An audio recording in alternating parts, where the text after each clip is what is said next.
October 29th, 1901. Leon Czolgosz is executed for the assassination of William McKinley. His last words were, "I wish I killed a more memorable president."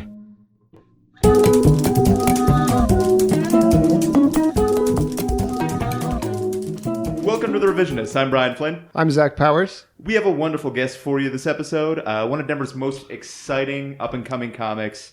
Please welcome Caitie Hannan to the show. Thank you. Hey, what's up? Hey, thank you for being here, Caitie. I'm excited to be here. We're excited to have you. I don't know why.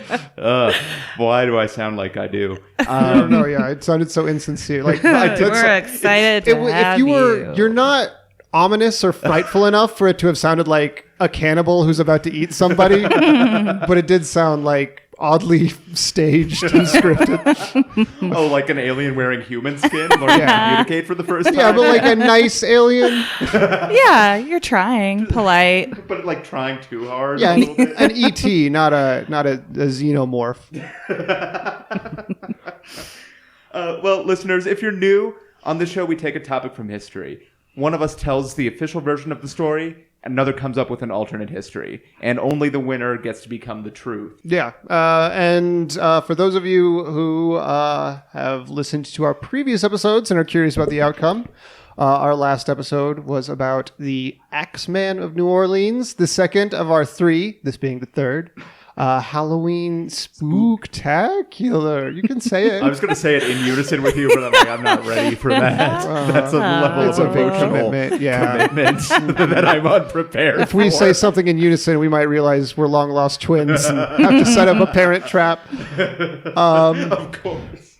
That's how it works. But the outcome of the Axeman episode was that my alternate history was deemed the truth, which involved a time-traveling film noir detective trying to stop John Lithgow, who wanted to kill dance and rock music before it began by killing the jazz bows of New Orleans. So if you want to hear more about that, you can listen to the last episode.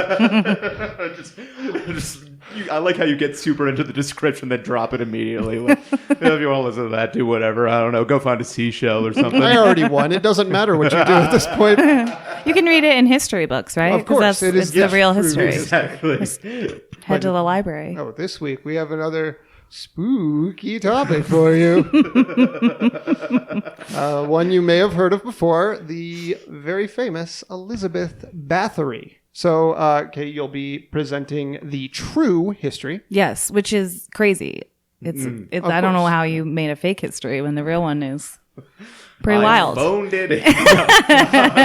Yeah, and so as you may have surmised from that exchange, Brian will be presenting our alternate history.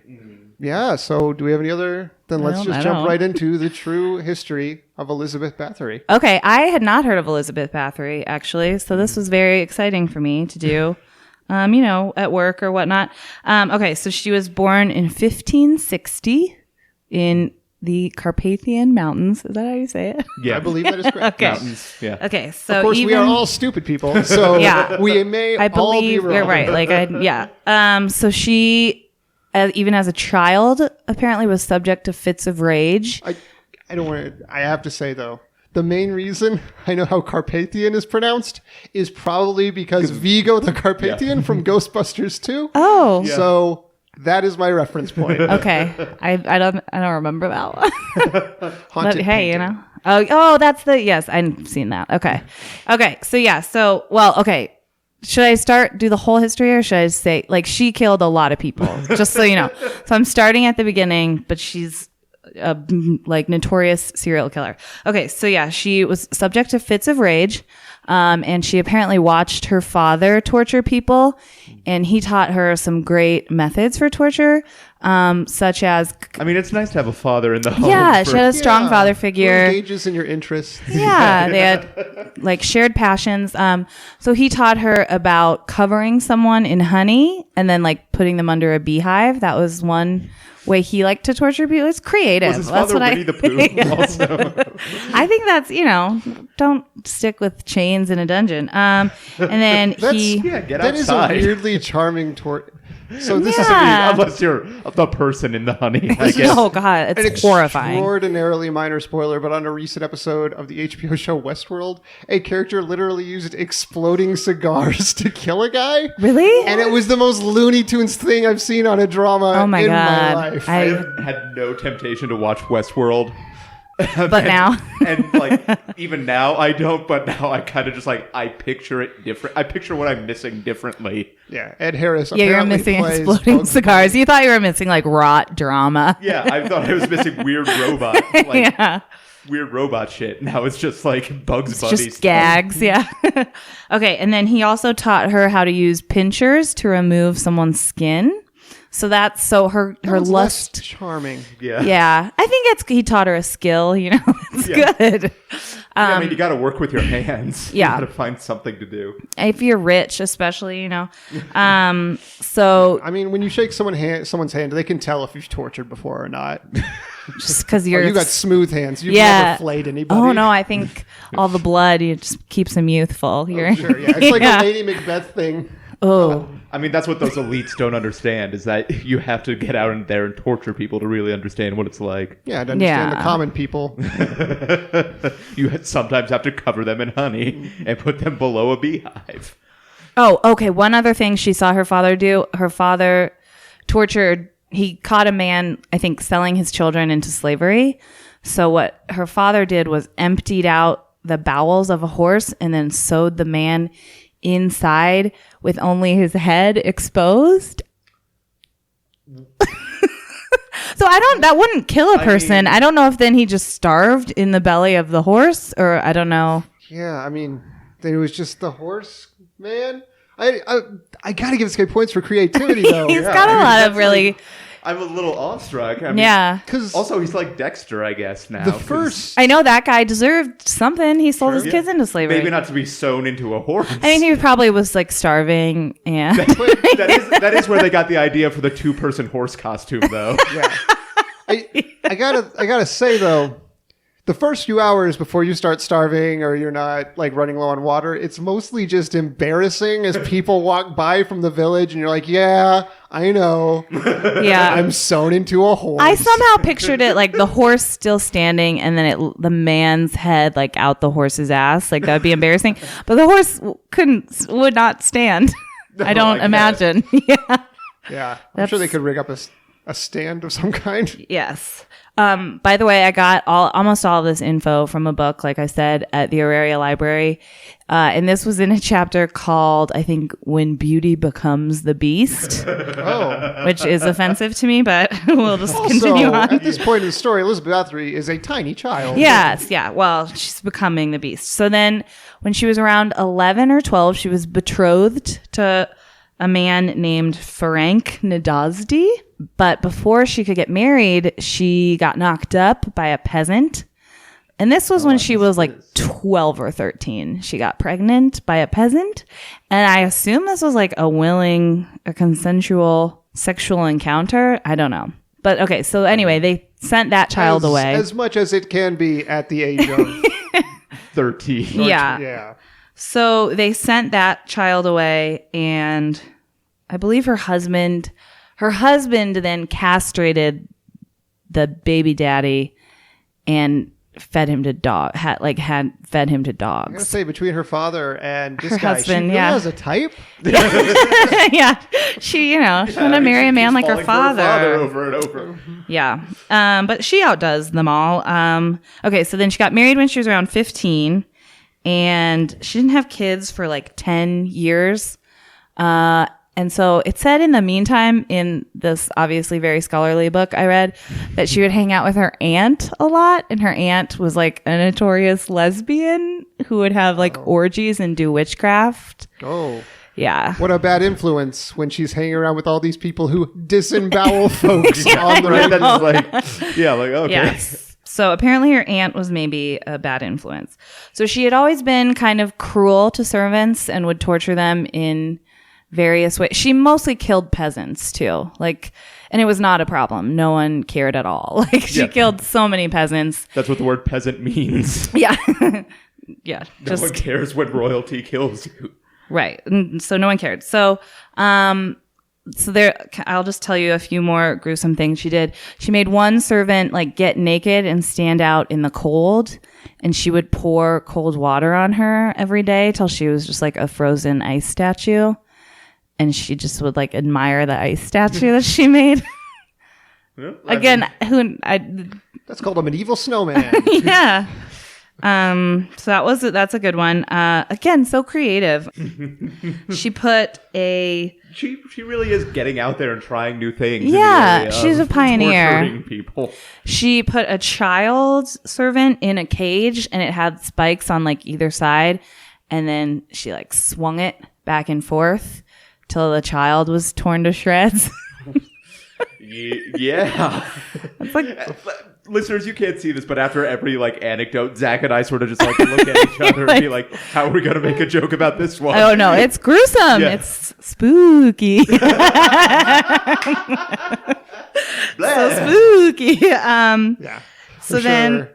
When people see children torn to shreds at the morgues, the mortician's like, "Ooh, spooky My stuff." next Halloween costume.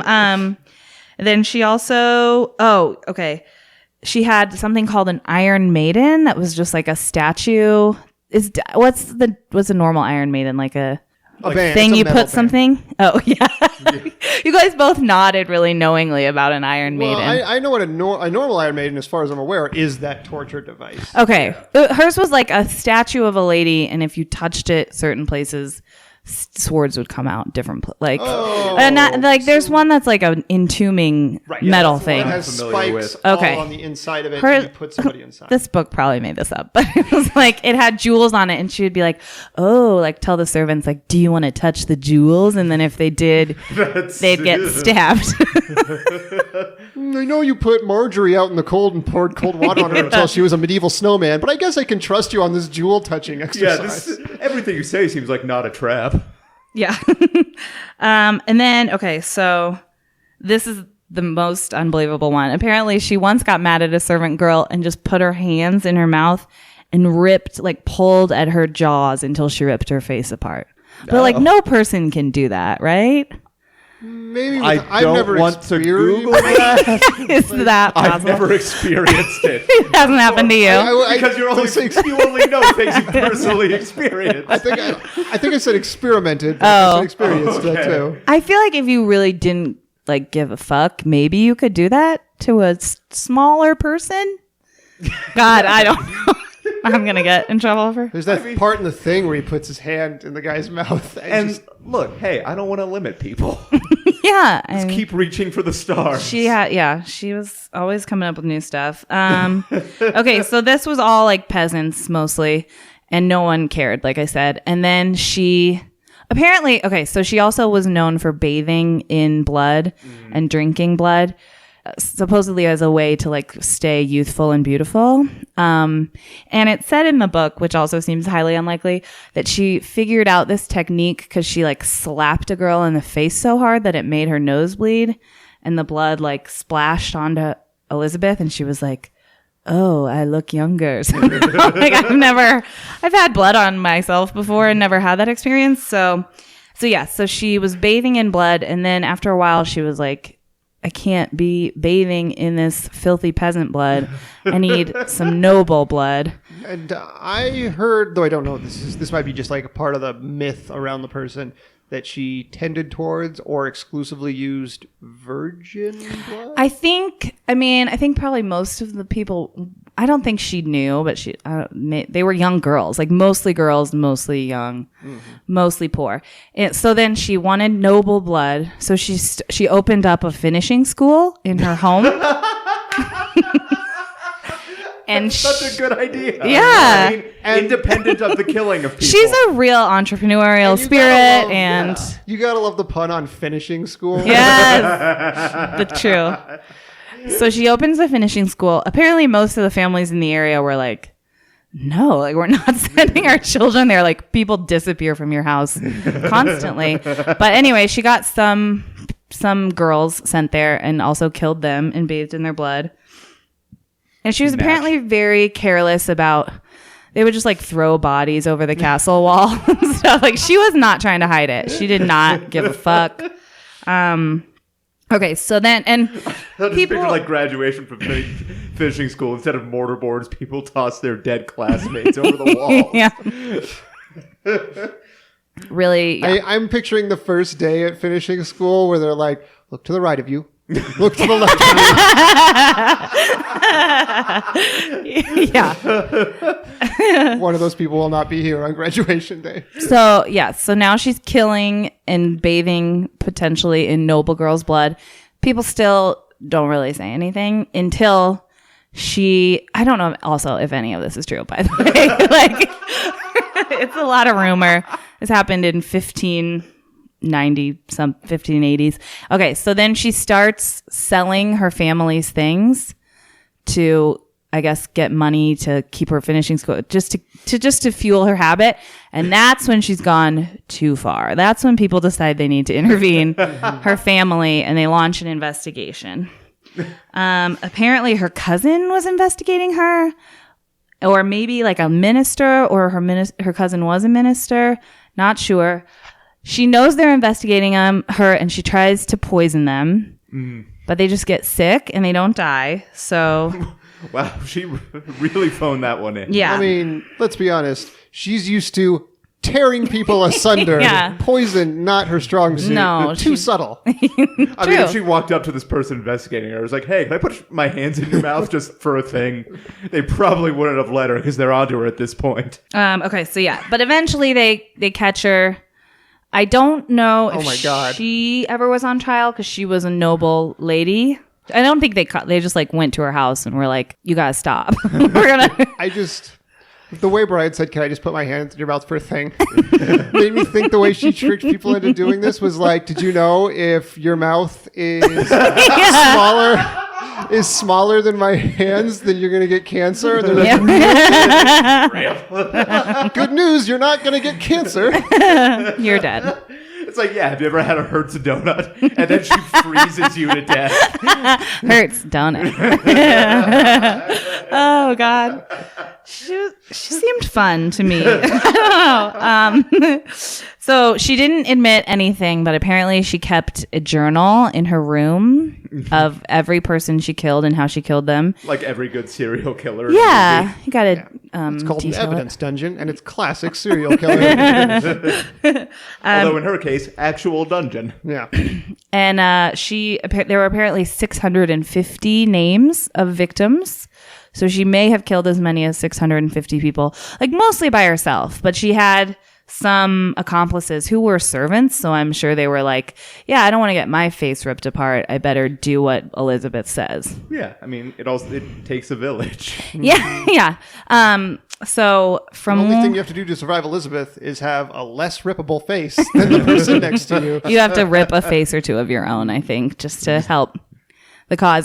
So maybe 3 of her accomplices were put to death, and one of them was confined to prison for life. Again, those were like servants working for her. And then she just like had to stay in her castle forever. Yeah, that was her punishment. They basically kept her in a bricked up room. Yeah, they like sealed it with mortar or something, and then they would just pass her food. It's sometimes hard to determine myth from truth, but yeah, that they just bricked her up in her room and yeah. And that's where she... And she lived there for 4 more years until she died at the age of 54. But I will add that one of the books said that one source said her accomplices were servants, and one said she had sorcerers who she consulted, and it Seems said legit. One of them was named Dorca. One of her trusted. That's your cap. This is just like insane that she has this a trusted sorceress. That seems insane. Dorca, that's crazy. And the other one was named Iluna Jew. So she had some witch friends potentially who like were burned to death, I think, probably. But yeah, that's the story of Given Elizabeth. the context of how seemingly everyone behaves in your story, I'm sure their deaths were very humane. No, it said they tore their fingernails off and then burned them at the stake, but Comparatively. yeah, I mean that's probably a little quicker. Awful. Yeah. Caitie, thank you. You're welcome. Oh, sorry. And that is a pretty legit take on Elizabeth Bathory. She was a controversial figure. We can say that. 17th century Hungary. It's not the most. The two sides being pro and con. Yeah. I mean, there's two sides to every story, Zach. She was a powerful, prominent person. And she also fronted 17th century Hungary's third most popular rock and roll band, which kind of put her in the limelight a little bit. And she came of age in this land that's a land of conflict. It borders and the Ottoman Empire. And when she was married, her husband basically immediately went off to war because it was the only thing to do. No, I can't believe you passed up the opportunity to name that rock band something. Oh, don't. I'll get to it.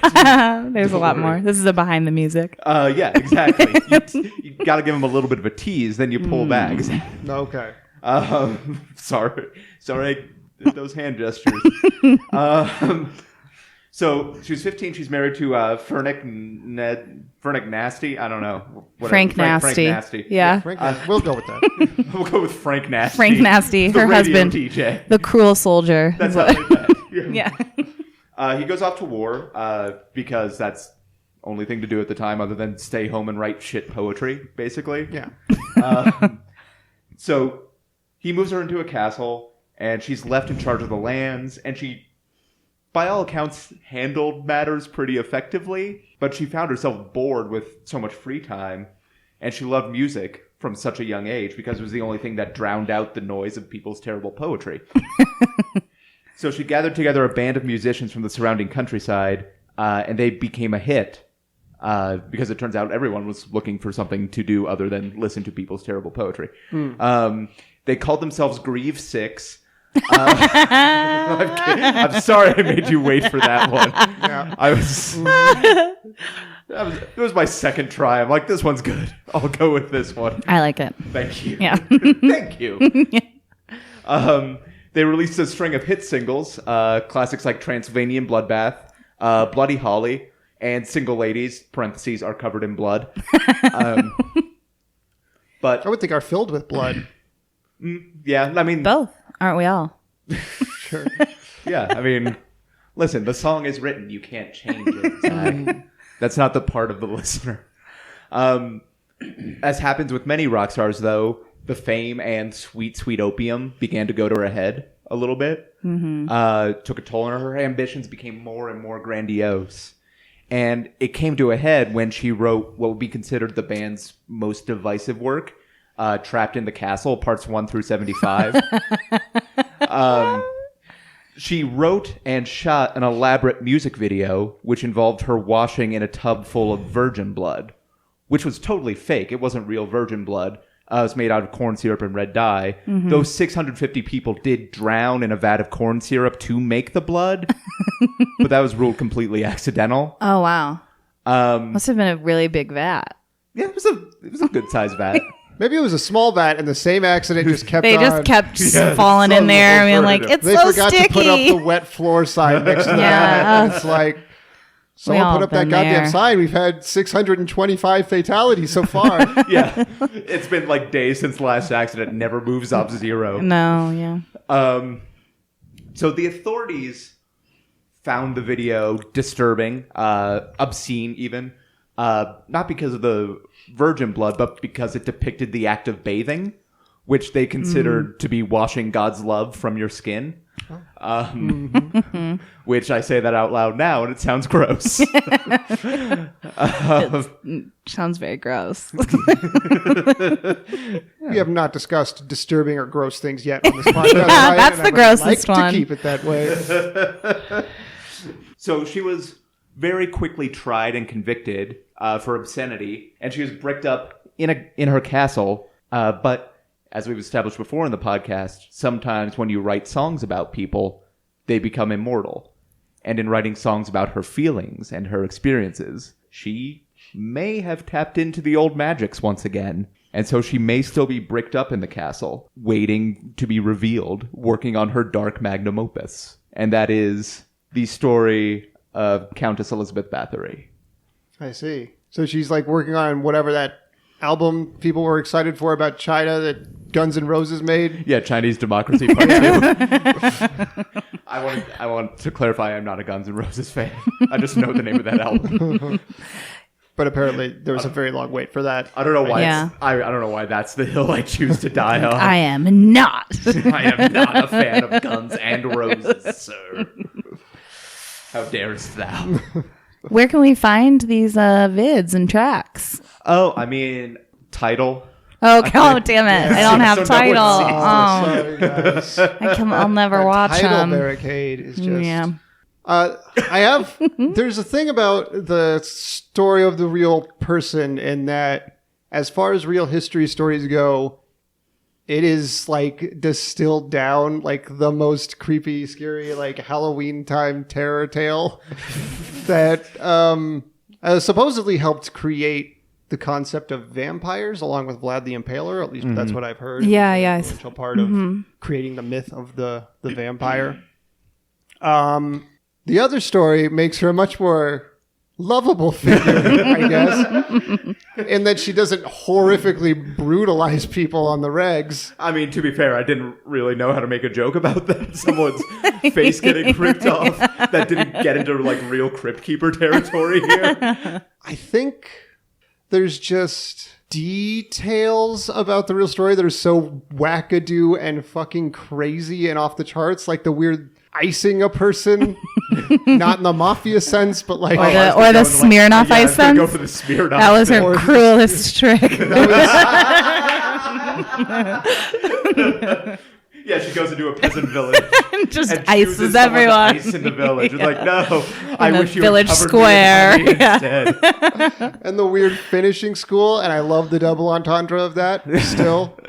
God, I feel like I have to go real history this time. I respect that. It's a crazy one. I mean, none of that stuff might be true, but That's also the... Well, no, it's real because people Yeah. say it, I guess. Yeah, that's also another thing. It's one of those ones we occasionally have where real history is slightly in quotations. Yeah. I mean, anything from this period. And also, like, in doing reading about her, I went on, like, a weird Wikipedia binge of, like, medieval and Middle Ages serial killers. That was way Ooh. more insane. Yeah. Maybe next Halloween we could do like Guys de Ray or Yeah, something. that was the one. That was also another common feature is like they didn't start getting in trouble till they started squandering their family's money. Yeah. Which is probably still true today a little bit. Mm-hmm. I'm just saying, Donald Trump Jr. probably has some skeletons in his closet. Yeah. Literally. Caitie, thank you. Of course, this was so fun. Yeah. So, listeners, before we go, as always, you can ask us a question or leave us a comment at revisionistpodcast.com. Or hop on over to our Facebook page, /The Revisionist, I think is what it is. I should know this shit. You could use the little search bar on the top and type in The Revisionists. Yeah, that should be easy enough. Twitter at RevisionPod, Instagram also. And I mentioned last episode our Patreon page, which we're working on getting actual rewards up on there before we start really pushing that. Yeah. So stay tuned for that. And you can rate, review, and write reviews. Slightly different. Can you rate reviews on iTunes? You can rate. I think you can. You could say 1 out of 1. You see that 1 out of 1 people Was found this this review helpful. Oh, yeah. Okay, yeah, I could see that. So There you rate go. our reviews on iTunes, but don't write us a new review. No, do write us a new review. Review everyone else's reviews, and then maybe change your review based on their opinions. And whoever gets the top review will get a puppy. Oh. I don't have a puppy to give away. We didn't say when the contest ends. Okay. Well, we didn't even start a contest. You just did. You just said we'll get a puppy. In the afterlife. That'll be their eternal reward. That's like that's the afterlife you promise a sick child. This offer is not applicable outside of Brian's apartment. And actually, dogs are not allowed in this apartment, so this offer is Tough not one. applicable inside my apartment. Terrible catch-22. You can only have the puppy on a very long leash walking along the sidewalk to teach you about longing.